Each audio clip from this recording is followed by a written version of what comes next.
네, 새봄을 맞이해서 3월에 어울리는 해금 연주자 한 분 함께 하겠습니다. 김준희 씨입니다. 안녕하세요. 안녕하세요. 제가 이제 3월에 어울리는 이제 이런 표현을 했는데 네, 저는 김준희 씨 볼 때마다 항상 이렇게 활기가 넘치고 네, 그리고 어떻게 변신하실지 기대가 되는 연주자 네, 이런 느낌이 들거든요. 그런 말씀 많이 들으세요? 네. 그런 예. 주위에서 그런 말씀을 많이 하시는데 오프닝에 지금 3월에 맞는 저라고 하셔서 네. 저는 개인적으로는 이렇게 네. 야들야들 또 이렇게 나긋나긋 그런 여성이고 싶거든요. 예. 근데 저를 바라봐 주시는 예. 또 주위 분들은 저를 어떻게 보면 탱크 같다고 하시고 어. 에너지가 너무 넘쳐난다고 하시고 그래서 제가 표방하는 거는 지금 3월이라고 말씀해 주셔서 너무 감사한데 그렇게 되고 싶어요. 저도 희망사항이 항상 그렇습니다. 우리 김준희 씨를 이제 오늘 만난 또 계기가 있었는데 최근에 부산에 가서 독주회를 하셨다고 들었어요. 네. 우선 그 얘기 먼저 해주세요. 네.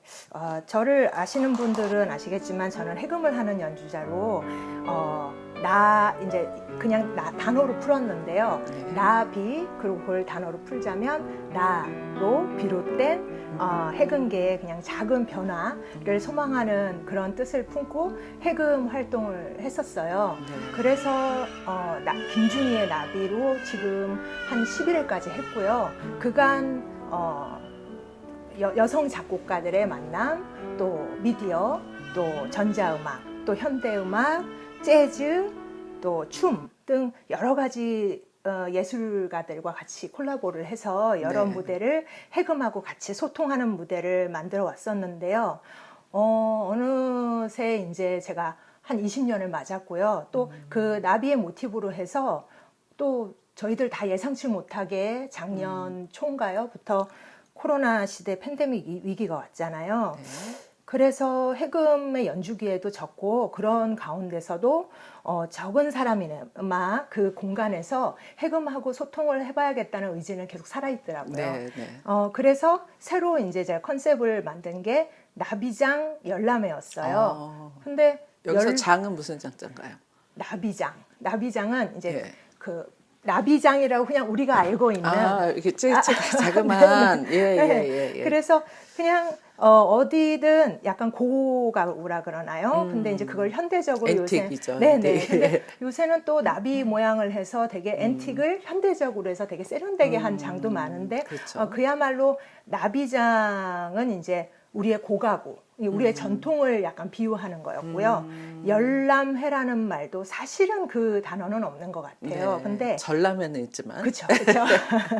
열람 자체가 사실 보는 거기는 해요. 네. 근데 그 열람회라고 이름을 명칭한 거는 이제 컨셉을 그렇게 짰어요. 나비장에서 어느 날 어떠한 인물이 그 일기라던가 본인의 수필, 뭐 시, 그동안의 발자취 그런 것을 우연히 꺼내서 그 다음에 관객과 앞에 있는 사람과 같이 공유를 하고 또 중간에 이제 뭔가의 중간으로 넘어갈 때 그럴 때 공간을 메꾸는 거를 해금이 같이 그 배경에 맞는 음악을 해줌으로써 그렇게 해금의 소리도 자연스럽게 들려주면서 또 어떠한 한 인물을 조명해 보고자 그래서 더욱더 사람에 맞추는 공연을 하고 싶었거든요. 네.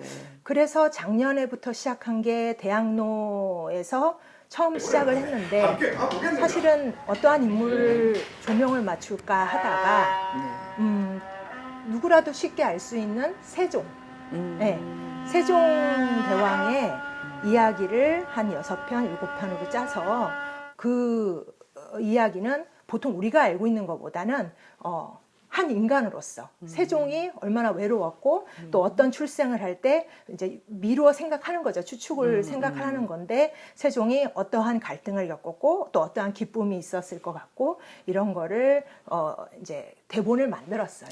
그래서 저하고 그동안에도 활동을 같이 협업을 많이 하셨던 바리톤의 오세민 선생님이 계신데 네. 오세민 선생님이 참 재능이 많으셔서 노래뿐만 아니라 뭐 낭독, 그다음에 네. 글 쓰시는 거, 또 연기는 연기, 뭐 못 하시는 게 없는 우리 거예요. 김준 씨랑 비슷하시네요. 전 흉내만 내는 거고요. 그래서 오세민 선생님한테 부탁을 드려서 좀 이렇게 만들고 싶다. 우리가 처음이니까 처음은 작게 그렇지만 제 뜻이 그 무대에 반영되도록 그리고 그런 가운데서 제가 뭐 창작곡은 굉장히 많이 했었는데요. 그런 가운데 전통은 굉장히 중요하다는 걸 느끼고 그러면 해금의 정말 전통곡 그리고 특히 정악곡으로만 이루어져서 이러한 극 형태의 공연을 해보지 않겠냐 했더니 이제 흔쾌히 오세민 선생님도 좋다 네. 하셨어요. 그래서 작년에 3회에 걸쳐서 대학로에서 이미 공연을 했고요. 네, 시도를 했는데 예상 외로 굉장히 평이 좋고 네. 그리고 저를 해금을 모르시던 분들도 해금의 정악이 굉장히 어렵게 느껴졌는데 그게 극과 또 어떤 사람의 심리 묘사와 결부되니까 그게 훨씬 이해가 더 훨씬 빨랐구나. 훨씬 그 예, 예. 음악에 훨씬 빠져들고 본인 나름대로의 또 해석을 할 수 있었다 막 그러시더라고요. 그게 바로 제가 원하던 거였거든요. 네. 그러고서는 지나가면서 올해도 어떠한 컨셉으로 할까 하면서 고민을 하고 있던 중에 사실은 약간 개인적인 얘기인데요. 나비정 열람회에 그동안 3, 4년 정도 한 5년 정도 된 것 같아요. 그쯤 돼서 국악계에서 사실 나비가 굉장히 더 그동안보다 많이 날랐던 것 같아요. 아주 활발하게 날랐죠. 네. 종횡무진. 네. 그 김준희의 나비도 연 3회를 그렇게 다른 버전으로 할 수 있었고 거기에 또 제가 나비라는 컨셉으로 하다 보니 전통곡을 할 때는 나비를 이제 비유해서 또 고궁의 날개짓이라는 네, 걸로 해서 맞아요. 그거는 전통곡을 하는 그 공연으로 했었고요. 근데 그러한 여러 가지 장르의 공연을 같이 함께 할 수 있었던 어떤 후배가 있었는데요. 네. 후배가 작년 코로나 시점에서 건강검진을 받았는데 좀 안 좋게 굉장히 안 좋은 건강에 판정을 받아서 그 응원하는 의미에서 계속 메시지를 주고받다가 네. 그 후배가 문득 제 공연이 보고 싶다고 하는 그 마음에 갑자기 제 마음을 너무 움직여서 그동안 그 후배하고 했던 그리고 그 후배가 굉장히 좋아했던 곡으로 다시 묶어서 7곡 정도를 묶어서 그녀죠. 이제 후배지만 여자거든요. 그래서 그녀를 생각하게 하고 또 우리가 그 힘을 내고 조금 더 버텨주자고 버텨달라고 하는 의미의 그 수필, 시 이런 걸 모아서 또다시 오세민 선생님이 뭔가 낭독을 해주시고 그리고 저는 거기에 그 후배가 좋았던 곡을 연주하고 그래서 또 하나의 나비장 열람회를 하고 왔습니다. 네. 부산에서는 처음이신 거죠, 그러면 이렇게 개인 독주회로. 네, 개인 독주 나비장 열람회는 물론 2회로 그렇죠. 처음인데 예. 독주회로는 사실 몇 년 전인지 기억은 안 나지만 부산국악원 화요공감도 했고요. 예. 네. 그러니까 나비 시리즈를 가서 했던 건 아니고. 네, 아마 그랬던 것 네. 같아요. 나비 시리즈 나비. 어떻던가요, 부산 관객들의 반응은? 일단 해금이 그런 식의 또 형식을 할 수 있다는 거에 대해서 되게 좋아하셨고요. 그 사실 이렇게 낭독회는 많을 수 있을 것 같아요. 그런데 그렇죠. 근데 거기에 이제 그 연달아서 나오면서 그 스토리를 해서 그게 해금이 노래를 부른다는 점에서 해금을 굉장히 특이하게 생각하시는 분들이 아직도 많기 때문에 네. 거기에 대해서는 반응도 좋고 많이 응원과 격려를 해주셨던 것 같아요. 제가 서울에서 있으면 꼭 가서 봤을 텐데. 네, 항상 예. 응원해 주시잖아요. 이제 조만간 이제 또 서울에서 한번 더 네. 만나보길 네, 바라고요. 네. 그동안 이제 제가 기억하는 우리 김준희 씨의 연주회 중에 제가 이제 리뷰도 썼던 것 같은데 그 구로구에서 했던 그 공연 춤과 함께하는 그런 공연이었죠. 네, 나비 풍류. 네. 댄스. 그 공연이 그래서 저는 이제 그 공연 보면서 김준희 씨가 이렇게 노래도 잘했었나. 노래를 좀 어떻게 하셨나요? 전문적으로? 노래는 뭐 일단 따라 부르고 뭐 그냥 좋아하고. 보통 좋아했었는데 그러한 그 전통 성악을 제가 관심이 있었던 건 사실 그 제가 대학생 시절에 네. 대학생 때 교수로 계셨던 김정자 교수님이 계셨거든요. 가야금연이시죠. 네. 근데 선생님께서 이 학생들한테 할 수 있을 때 자기 전공 외에는 또 할 수 있는 거는 마음껏 배우고 그 배우는 거를 게을리하지 말라고 하셨어요. 지금 이 시대는 딱 그런 게 필요한 시대죠. 네. 근데 벌써 그때가 언제죠? 저희 나이가 90년대 초반에. 네.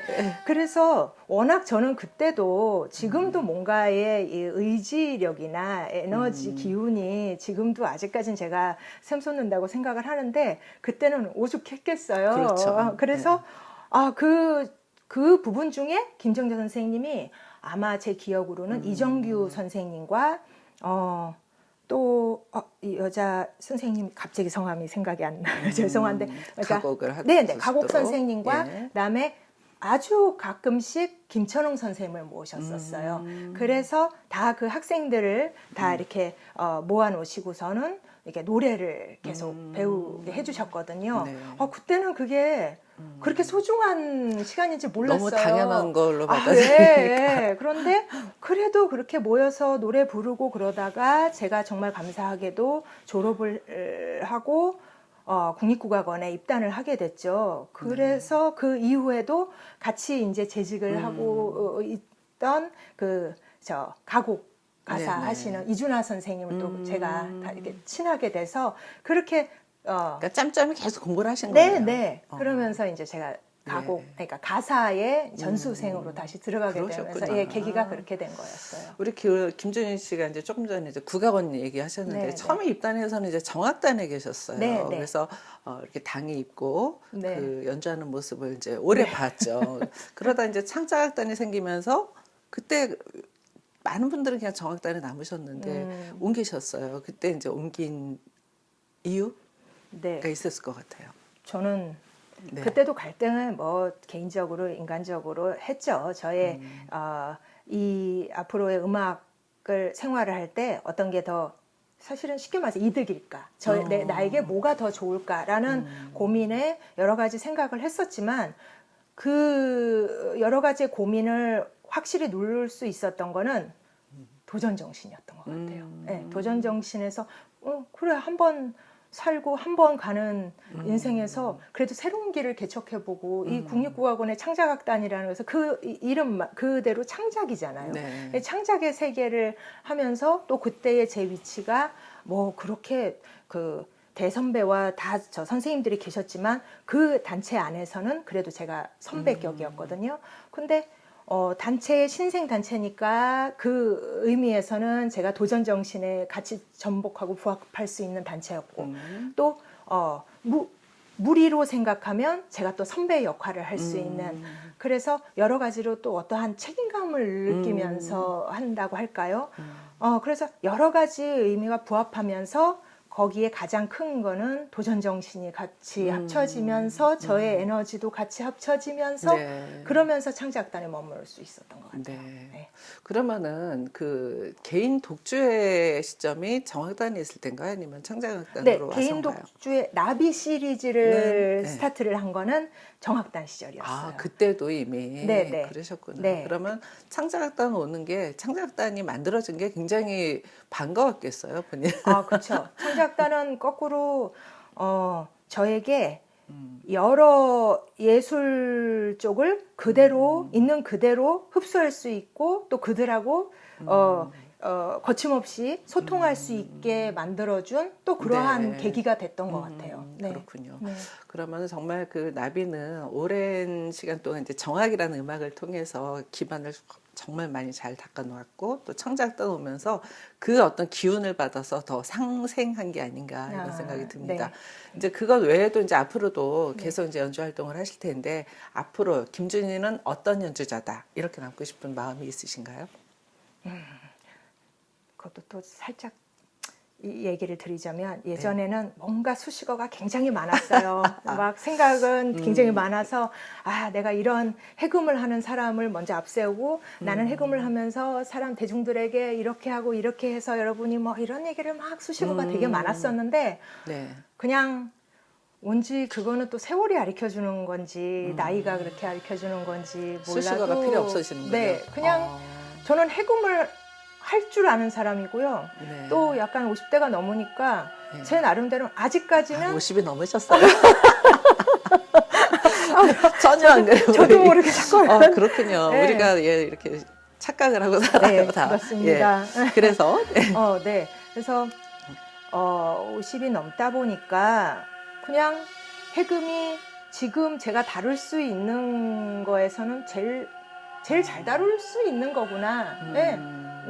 뭐 잘하니 할 때 아까 노래 하신다고 했지만 노래는 그냥 흉내내고 그러는 거고 노래보다도 저는 해금이 쉬웠어요. 그리고 저 지금 인터뷰하고 있지만 굉장히 계속 떠오는 것 같아요. 의외의 모습을 네, 네, 처음으로 맞아요. 그래서 되게 당황하고 아우 그래도 이게 이제 공개적으로 나갈 거니까 그래도 네. 해금하는 입장에 책임감에 잘 말씀을 드려야 된다는 생각에 막 복잡하지만 그 와중에 뭘 잘하냐 할 때는 해금을 잡으면 제가 굉장히 가장 신이 나고 억양이 좀 높고 성음이 높고 뭔가 호흡이 좀 가빠른 경향이 없지 않죠. 근데 해금을 할 때만큼은 굉장히 차분해지는 것 같아요. 그러니까 이제 본인을 찾는 거죠. 네, 해금을 맞아요. 통해서. 예. 가장 중요한 말인 것 같아요. 가장 기본. 어떻게 보면 이제 기본이잖아요. 네. 그러니까 나와 해금. 이 두 가지에 무슨 수식어가 더 필요할까 이런 생각이 듭니다. 자, 최근에 이제 그 대해금이라는 악기를 가지고 이제 계속 활동하는 모습을 봤는데 끝으로 이 대해금이라는 악기가 어떤 과정을 통해서 지금 이제 선보여졌고 앞으로 이제 어떻게 되길 희망하는지 한 말씀 부탁드릴게요. 네, 대해금을 일하는 거를 처음 볼 때는 사실 대학생 때예요. 관현악 때인데 그때도 약간 사용되지 못하고 그냥 하여튼 그런 모습을 어디선가 본 것 같아요. 네. 그러다가 국악원에 제가 입단하면서 쯤이니까 사실 제가 국악원에서 자료실 찾고 그런 박물관 쪽의 자료를 찾다 보니까 대해금은 1967년?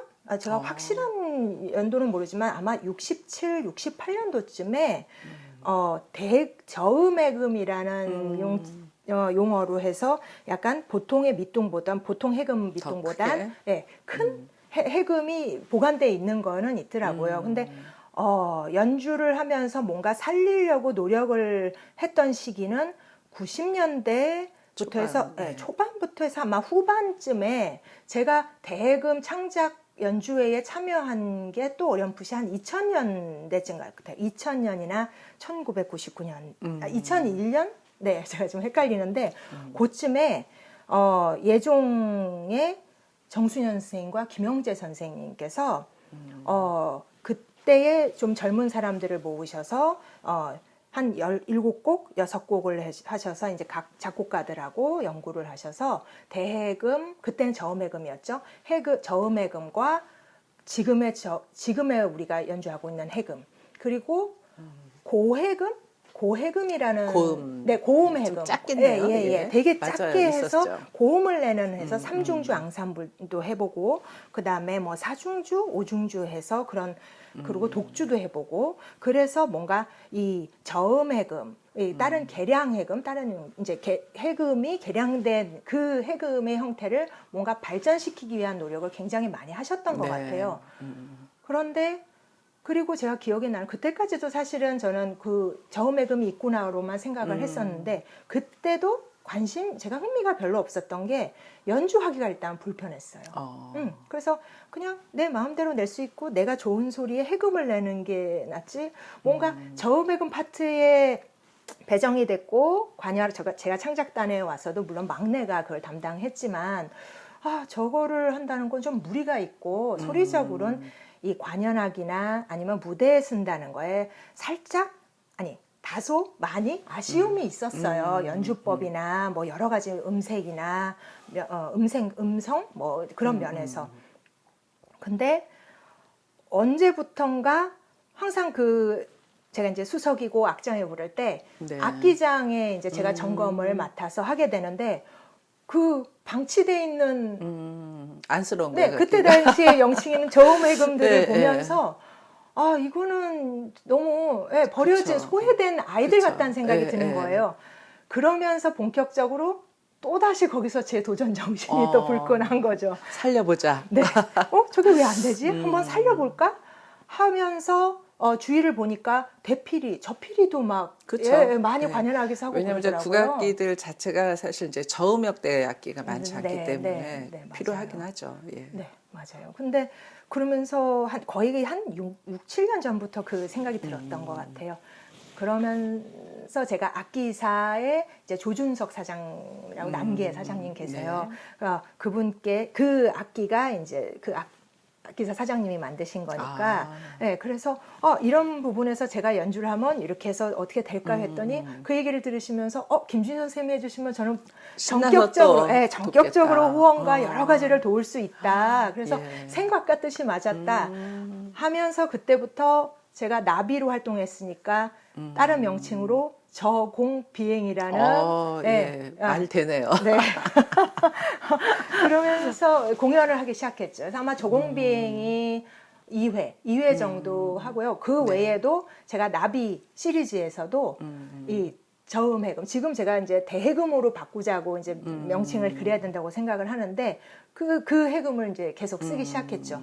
초반에는 어떤 거든지 다 그러겠지만 사실 좋은 말보다는 이 나쁜 악평을 되게 많이 들었어요. 네, 그래서 연주 끝나고 나서도 뭐 그런 보통 해금이 끝나면 해금 소리 물론 뭐 또 안 좋게 들으신 분도 있겠지만 저한테 연주자로서 해금 좋았어요. 또 뭐 그 연주 좋아요. 하여튼 좋은 말을 좀 해주시면 복돋아 주시잖아요.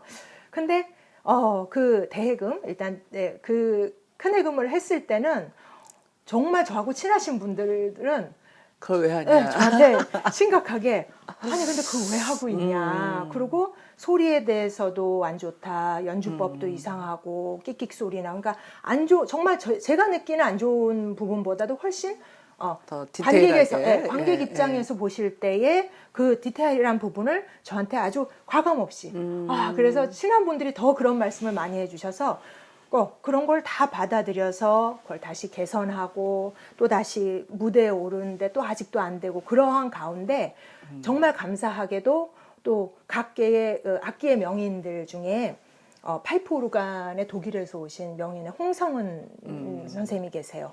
홍성은 선생님도 너무 안타깝다 하셔서 그러면 그 파이프 오르간의 나무를 한번 대금에 하도록 해줄까요? 하면서 뭐 이 비율도 알려주시고 굉장히 아낌없는 조언을 해주셨어요. 그리고 서양 현악기에 이태리에서 온 그 김민성 명인도 악기의 이제 바이올린이나 비올라 그 현악기 서양 현악기에 대한 원리나 구조나 이런 비율 정도 배음 뭐 이런 거를 다시 해금에 이제 접목할 수 있게 그래서 굉장히 조언을 해주시고 그 외에도 복판 뭐 여러 가지 저 대금이 잘 갖춰질 수 있도록 한 여러 명인들 장인들 그러한 도움으로 인해서 재작년 말에 이제 어느 정도의 배음이 나고 울림이 대해금이다라는 게 그럴 법하게 갖춰진 해금이 나오게 된 거였어요. 그럼 지금도 이제 그 악기는 계속 연주하시고. 네. 이제 근데 코로나의 위기가 닥쳐서 여러분한테 보여드리면서 쫙 연결이 됐어야 되는데. 네. 그래서 제가 대해금이 해금 산조를 그냥 지금 보통 하는 해금 산조 내류를 연주를 하는 건 거의 불가능했거든요. 근데 그 중에서 욕심내지 않고 그래도 포지션적으로 좀 다른 김영재류만 빼고 김영재류는 훨씬 또 더 다양하니까 살짝 그거는 이제 제외하고 나머지 지영이류, 한범수류, 서영성류를 그대로 그러니까 어떤 선율은 좀 대금에 좀 과하다 아니면 좀 어렵다 하는 부분은 조금 그 대금에 맞게 선율을 만들었지만 그래도 거의 90몇 프로에 가까운 선율에 해서 식임새도 거의 비슷하게 해서 대금으로 산조를 해서 음반을 낸 바가 있어요. 근데 그거는 제가 또 아시는 분 아시겠지만 저 산조를 뭐 대금으로도 했어요 이 뜻이 아니라 일단 뭔가를 하고 시도를 해야 그거를 듣고 사람들이 그게 되네 라는 그런 뜻에서 그러니까 계속 저는 도전. 도전. 그리고 해금을 하는 연주자로서 나로 비롯된 돼서 뭔가 해근계가 조금이라도 좀 풍성해지고 알려지고 도움이 되길 바라는 마음으로. 네, 맞아요. 예. 네. 아마 그런 열정, 지금 이제 저도 사실은 그냥 대해금을 있는 걸 갖다 그냥 하셨다고 생각을 했는데 그게 아니라 정말 그 파이프 오르간이라든가 네. 그 서양 현악기의 그런 재질 네. 이런 것까지 이제 다 이제 대입을 해서 하다 보니까 이걸 좀 더 체계화시키면은 네. 좀 더 구체적인 발전이 이렇게 눈에 보일 것 같다는 생각도 듭니다. 네. 저도 사실 그 이제 봤잖아요. 근데 그래도 예전보다는 소리가 좋아지긴 했네라고 네. 이제 생각을 했었는데 더 어떤 그 실용적으로 사용되는 그런 지점까지 갔으면 좋겠다는 생각 가져봅니다. 더 노력하겠습니다. 네, 아주 정말 그럼 하루가 바쁘시겠어요. 출근도 하셔야 되고 네. 개인 공연도 하셔야 되고 악기 연구하셔야 되고 또 이제 후학들 가르치고 굉장히 네. 많이 바쁘신데 건강 잘 네, 챙기면서 감사합니다. 이 활짝 핀 봄을 더욱더 아주 아름답게 맞이하시기 바랍니다. 예, 감사합니다. 사실 나비는 이제 지금부터 날기 시작하는 거거든요. 예, 3월, 네. 4월 아주 한창 활발하게 날기 바라면서 오늘 말씀 감사합니다. 네, 감사합니다. 네.